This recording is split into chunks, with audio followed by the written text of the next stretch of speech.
Good afternoon aunty. Good afternoon Deepu. ಇವತ್ತೇನು ಮಾಡ್ತಾ ಇದ್ದೀವಿ ಆಂಟಿ? ಕ್ಯಾರೆಟ್ ರೈಸು ಬೆಳಿಗ್ಗೆ ಟಿಫನ್ಗೆ ಎಲ್ಲರೂ ಏನು ಮಾಡೋದು ಅಂತ ಯೋಚನೆ ಮಾಡ್ತಾ ಇರ್ತಾರೆ. ಇದು ಸಿಂಪಲ್ ಆಗಿರೋ ರೆಸಿಪಿ, ಮಕ್ಕಳಿಗೆ ಡಬ್ಬಿಗೆ ಹಾಕ್ಕೊಡ್ಬೋದು, ಮತ್ತು ಲಂಚ್ಗೆ ಇದು ಆಫೀಸ್ಗೆ ಹೋಗೋವರೆಗೂ ಲಂಚ್ಗೂ ತೊಗೊಂಡು ಹೋಗ್ಬೋದು.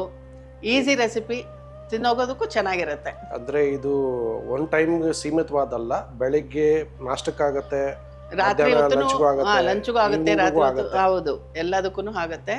ಇನ್ನೊಂದು ಏನು ಅಂದ್ರೆ ಮಕ್ಕಳು ಕ್ಯಾರೆಟ್ ತಿನ್ನೋದಕ್ಕೆ ಅಳ್ತಾರೆ. ಈ ತರ ಏನಾದ್ರು ಮಾಡಿಕೊಟ್ರೆ ಮಕ್ಕಳು ಚೆನ್ನಾಗಿ ತಿಂತಾರೆ. ಎಣ್ಣೆ ಹಾಕೊಳ್ತಾ ಇದ್ದೀನಿ ನಾನು. ಎಣ್ಣೆ ಹಾಕಿದ್ರೆ ಆಂಟಿ ಇದಕ್ಕೆ? ಹಾ, ಎಣ್ಣೆ ಹಾಕಿದ್ದೀನಿ. ಸ್ವಲ್ಪ ಜೀರಿಗೆ ಹಾಕ್ಕೊತೀನಿ. ಜೀರಿಗೆ, ಹಿಂಗೆ ಗೋಡಂಬಿ ಇಷ್ಟ ಇಲ್ಲ ಅಂದ್ರೆ ಕಡಲೆಕಾಯಿ ಬೀಜನಾದ್ರೂ ಹಾಕ್ಕೊಬೋದು. ಮತ್ತೆ ಕರಿಬೇವಿನ ಸೊಪ್ಪು, ಹಸಿಮೆಣಸಿನ್ಕಾಯಿ ಹಾಕ್ತಾ ಇದ್ದೀನಿ. ಕೆಲವರಿಗೆ ಗೋಡಂಬಿ ಇಷ್ಟ ಆಗಲ್ವಲ್ಲ, ಆವಾಗ ಕಡಲೆ ಬೀಜ ಹಾಕ್ಕೊಂಡು ಮಾಡ್ಬೋದು, ಅದು ತುಂಬ ಟೇಸ್ಟಿ ಆಗಿರುತ್ತೆ.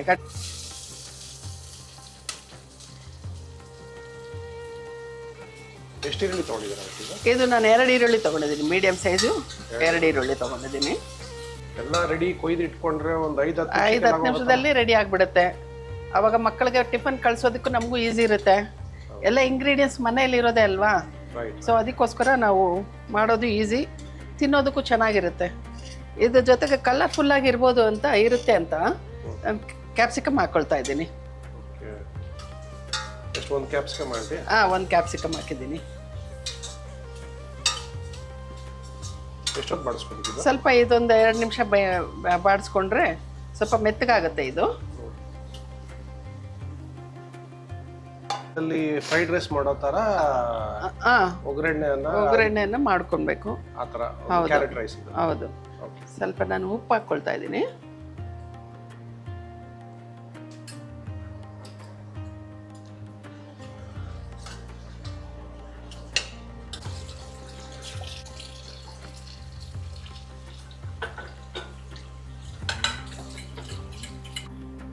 ಕ್ಯಾಪ್ಸಿಕಮ್ ಸ್ವಲ್ಪ ಬೆಂದ ಮೇಲೆ ಕ್ಯಾರೆಟ್ ಹಾಕೊಳ್ಳೋಣ. ಇದು 1-2 ನಿಮಿಷ ಬೇಯಬೇಕು ಕ್ಯಾರೆಟು. ಇದು ಕ್ಯಾರೆಟ್ ಏನಂದರೆ, ನನ್ನ ಮಕ್ಕಳು ಚಿಕ್ಕವರಿದ್ದಾಗ ಅವ್ರಿಗೆ ಕ್ಯಾರೆಟ್ ಜ್ಯೂಸ್ ಮಾಡಿಕೊಡ್ತಾ ಇದ್ದೆ. ಆಲ್ಟರ್ನೇಟ್ ಡೇಸ್ನಲ್ಲಿ ಮಾಡಿಕೊಡ್ತಾ ಇದ್ದೆ ಇಬ್ಬರಿಗೂ. ಅವಾಗ ಕುಡಿತಾ ಇದ್ರು. ಈಗಿನ ಕಾಲಕ್ಕೆ ಮಕ್ಕಳಿಗೆ ಇವಾಗೇನು ಅಂದರೆ ಓದೋದು ಜಾಸ್ತಿ, ಎಲ್ಲರೂ ಲ್ಯಾಪ್ಟಾಪ್ ಮುಂದೆ ಕೂತ್ಕೊಂಡಿರ್ತಾರೆ.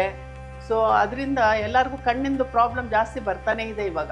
ಎಲ್ಲಿ ನೋಡಿದ್ರು ಕಣ್ಣಾಸ್ಪತ್ರೆಯಲ್ಲಿ ಮಿಡ್ಲ್ ಏಜ್ ಅವರೇ ಇದ್ದಾರೆ ಎಲ್ಲರೂ. ಸೊ ಅದಕ್ಕೋಸ್ಕರ ಈ ಥರ ಎಲ್ಲ ಮಾಡ್ಕೊಂಡು ತಿಂದರೆ ಕಣ್ಣಿಗೂ ಎಫೆಕ್ಟ್ ಆಗೋದಿಲ್ಲ, ಆರೋಗ್ಯವನ್ನು ಇರುತ್ತೆ, ಚೆನ್ನಾಗೂ ಇರುತ್ತೆ ತಿನ್ನೋದಕ್ಕೆ. ಇನ್ನೊಂದು ಸ್ವಲ್ಪ ಉಪ್ಪು ಹಾಕ್ಕೊಳ್ಳೋಣ. ಕ್ಯಾರೆಟ್ ಹಾಕಿದ್ಮೇಲೆ ಇನ್ನೊಂದು ಸ್ವಲ್ಪ ಉಪ್ಪು ಹಾಕ್ಕೊಳ್ತಾ ಇದ್ದೀನಿ.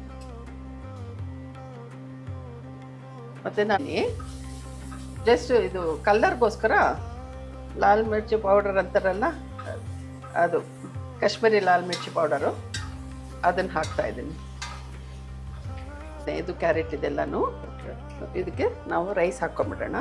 ಇದು ನಾನು ಮೊದಲೇ ರೈಸು ಬೇಯಿಸ್ಬಿಟ್ಟು ಇಟ್ಕೊಂಡಿದ್ದೆ, ಆ ರೈಸ್ನ ಹಾಕ್ತಾ ಇದ್ದೀನಿ ನಾನು.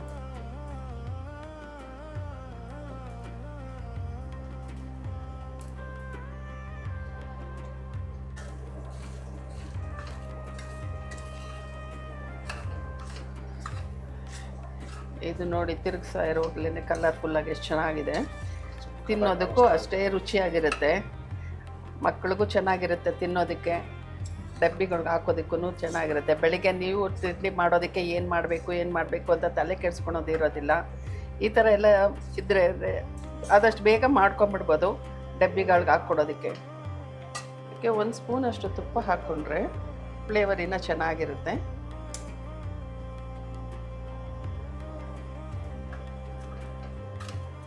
ಆ್ಯಡ್ ಮಾಡ್ಕೊಳ್ಳಿ, ಕೊನೆಯಲ್ಲಿ ಕ್ಯಾರೆಟ್ ರೈಸ್ ಸಹನ ಬರುತ್ತೆ.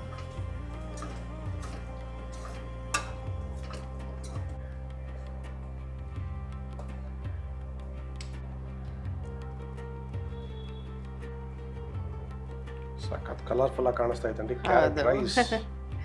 ಇದ್ರ ಮೇಲೆ ಸ್ವಲ್ಪ ಕೊತ್ತಂಬರಿ ಹಾಕೊಂಡ್ಬಿಡೋಣ. ಓಕೆ. ಕಲರ್ಫುಲ್ ಆಗಿರೋ ಕೊತ್ತಂಬರಿ ಕ್ಯಾರೆಟ್ ರೈಸ್ ರೆಡಿ ಇದೆ.